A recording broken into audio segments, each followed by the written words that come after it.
The American College of Cardiology and MedAxiom are transforming cardiovascular care together.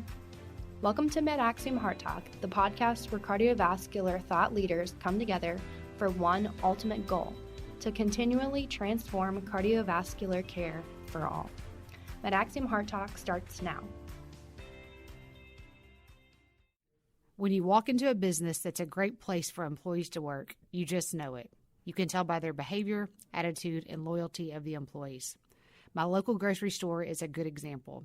Last Saturday morning, as I was in the checkout line, the manager, who knows me well and has been there for many years, yelled from the manager's counter, "Hey, Miss Walsh, have a nice Mother's Day tomorrow. Thank you for shopping at Brookshires." As I left, I thought about what a nice gesture that was. You can tell that this manager enjoys his job by the way he treats customers. It's one of the reasons I go back. That's how you want patients to feel when they leave your practice. They should feel that someone cares about them. That's what patient-centered care is all about, and it's vital to the future of your practice. But are you delivering it today? If your people don't communicate with empathy and respect for patients, or if everyone seems to be in a funk, you've got a problem. You need patients to leave with a feeling of, "I've been taken care of." But the physician alone cannot produce this feeling for patients, no matter how hard they try. Everyone on the team must be engaged to deliver it. And in order for employees to take good care of your patients, you have to take good care of your employees. If you don't, do you really think their resignation for 25 cents an hour is really about money? Don't kid yourself. They're leaving for a better work environment. Here are 7 tips for improving employee engagement. Number 1, insist on adequate onboarding. It all starts with this, and here's an example of why it's important. An organization we work with has hired 3 new frontline managers in the last 6 months. No one has onboarded them correctly. They are disengaged and unhappy, and there is no collaboration with the physicians or the upper management team. They feel like they've been thrown in an ocean with no life vest. Putting your employees on the front line before they are fully trained or integrated into the organization is a mistake. If they don't know how to use the EMR, schedule a patient correctly, triage according to your protocols, or answer patient questions accurately, they will make mistakes simply because they don't know any better. And how can they be a good promoter of the practice if they don't understand the basics? Create an onboarding plan and put it in writing. This goes beyond HR paperwork and handbook you provide on day 1. Make a checklist, include the basics like having new employees review the history of your group, your website in detail, your competitors, who your best referrals are, and all your social media properties and online reviews. Provide education material about the procedures you perform, including pre- and post-procedure instructions. Even consider having the proceduralist spend time with the employees. Make sure they fully understand your financial and billing policies and your fee schedule structure. All of these things go a long way towards acclimating people to your practice. Number 2, set employee goals. Having short and long-term goals can keep people engaged with the organization. For example, set goals for them to know all about your procedures, imaging studies, and common medications within the first 60 days. You can't expect them to learn this by osmosis. That's asking a lot, especially of those making $15 an hour. Put the goals in writing and provide support to help employees reach them. For example, if the goal is to improve coding knowledge, send the employee to training, then ask that they summarize the key points learned and deliver those to the rest of the team in a staff meeting. At 60 days, 90 days, or 6 months, review the goals and set new ones. Number 3, create a continuous feedback loop. Giving employees feedback 6 months after their hire date or an annual performance review is insufficient.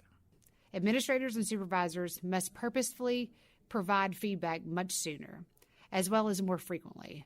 So often, lack of training and the absence of orientation and onboarding are the cause of people making errors. In my experience, most people want to be good at their job and want to please their employer. If you train appropriately and provide honest and constructive criticism on an ongoing basis, employees will be engaged and perform better. Number 4, communicate and nurture growth potential. In an analysis of 234,000 exit interviews, the Work Institute's 2018 retention report found that the number one reason people leave their job is because they feel they have no opportunity to grow in the preferred job and career. What are you doing to develop your employees to grow in their roles, look towards higher levels in the organization? If someone is hired as a call center operator, what is the potential for them to grow and learn, or even grow into a team leader or management position? No one likes to feel stagnant. If they see a dead end because no one communicates there are future opportunities for them, they often lead to dissatisfaction and poor engagement. Number 5, don't give across-the-board raises. Recently, I learned of a health system that gave a 2% raise to all employees. It didn't matter whether the employee was a rock star or showed up late and performed the bare minimum every day. Everyone got the same raise. One of the managers told me that this killed the morale of the high performers. Can you blame them? Across-the-board raises go over like a ton of bricks every time. But knowing that doing good work can produce a good bonus is important for employees.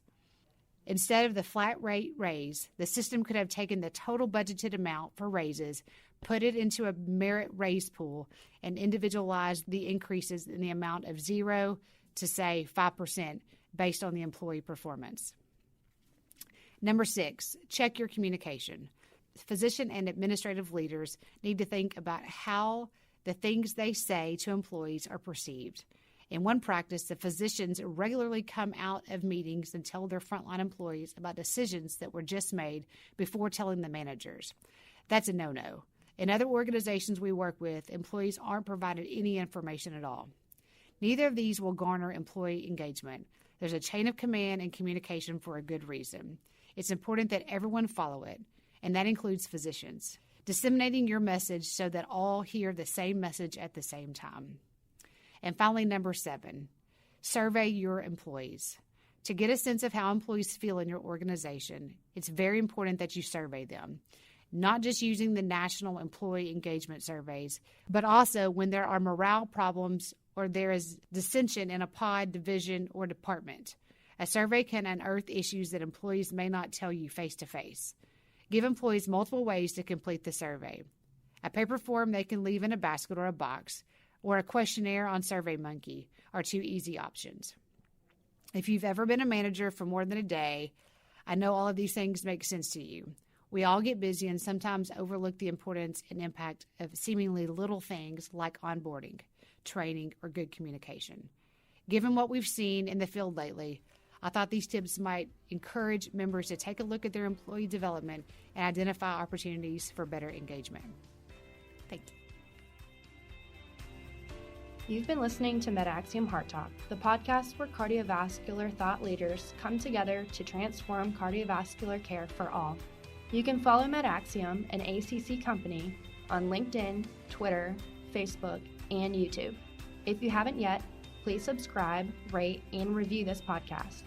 Join us next week for another MedAxiom Heart Talk episode, and thanks for listening.